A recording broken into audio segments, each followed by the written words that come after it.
Hello everybody, my name is Brody West and today I'll be telling you, the viewer, how a computer works, the essential components of a computer, and why it is important to know these things. Let's start off. Imagine a world without any technology such as your smartphones, your laptops, your iPad, the internet, social media, anything you can think of that has a screen on it. Imagine a world without that. What would you do? Probably not be watching this video right now. But thanks to technology, I can tell you this information. It is important to know the essentials of a computer because technology is not only based on the fundamentals of a computer, like the hardware physically, but it's also built, like it's literally the backbone of all technology. Once you have a grasp at understanding the basics of how a computer works, you can pretty much understand how your iPhone works, how your laptop works, how pretty much everything else with the screen works. So first, I'll be telling you the parts of a computer, how they talk to each other, and lastly, again, why it's important. Firstly, let's start off with our favorite component, the brain of the computer. The CPU, also known as the central processing unit. The CPU is like often in a square or almost like oval circular shape, mostly square. CPU is the brain of the machine. It does calculations. It pretty much tells all the other components what to do. Next, we have RAM. RAM are in sticks and they slide into the motherboard. They help offload and onload information. When you are in a Google tab, the RAM is what has Google open. If you remove like your SSD or storage, you can still run Google without it for a short amount of time due to RAM, random access memory, holding it in its quick memory. Next, we have the motherboard, which I would say is like the building blocks of the machine, and it holds everything together. Motherboards come in about normally 3 different sizes unless you're, I don't know, building some weird custom computer.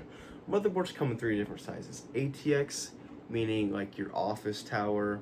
MATX, which is this right here.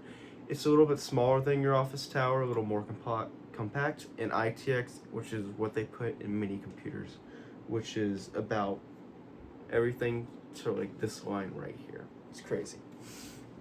Right. The next essential component that we have is a display device, also known as a graphics card. Now, not all graphics cards look like this one in my hand right now. This one particularly is for gaming, making movies, video editing, all that kind of stuff. But no, graphics cards can be also found in CPUs, also known as iGPUs or integrated graphics. Now let's talk about how all these components work together. So like I said, think of the CPU as the brain. The CPU is telling everything how it works. The CPU tells the RAM what information to take from your hard drive or SSD and put it on there in temporary storage. It's telling the graphics card what to render and all the other fancy stuff. The graphics card. The graphics card talks to the CPU by showing it like what it's rendering, and the CPU talks back and forth to it. Now, there is an analogy I can make. Think of your CPU as the neck of a Coke bottle. If your CPU is not as powerful as your graphics card, the graphics card, think of the graphics card as water. You're pouring water in a Coke bottle. Is it gonna come out very quickly? No, if you have a funnel on top of it and you're putting water in it, it does not come out quickly because the crick in the neck of the bottle is slow. Now, if you had a better CPU to match the performance of your graphics card, think of it as just a straight cylinder. All that water can come out almost instantly. This is a balanced combination between the two as they can share information at similar speeds.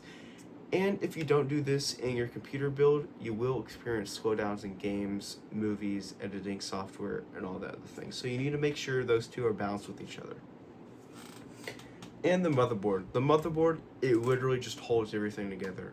It makes sure, gives them lanes to where they can pass information through each other, and just make sure that everything is working okay. It can give you lights, lights, meaning it can tell you what airs are running on it.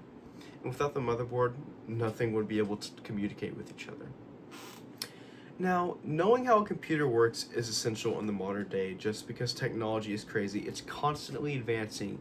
You have your smartphones, you have your laptops, heck, even your car stereo or radio, if it's got Apple CarPlay or the big screen on it, it uses the essential components of a computer. All these technologies have what I said. They have a CPU, some sort of display adapter, some sort of motherboard, power coming to it, and storage and RAM. All of these modern technologies are based off a computer. Knowing how a computer works can give you an idea on how to fix your own technology instead of paying someone more expensive, and you can be in a cool hobby club or be like, hey, I can do this and you can. Overall, computer building is amazing. I recommend it to anyone, and it's why it's essential in this modern age.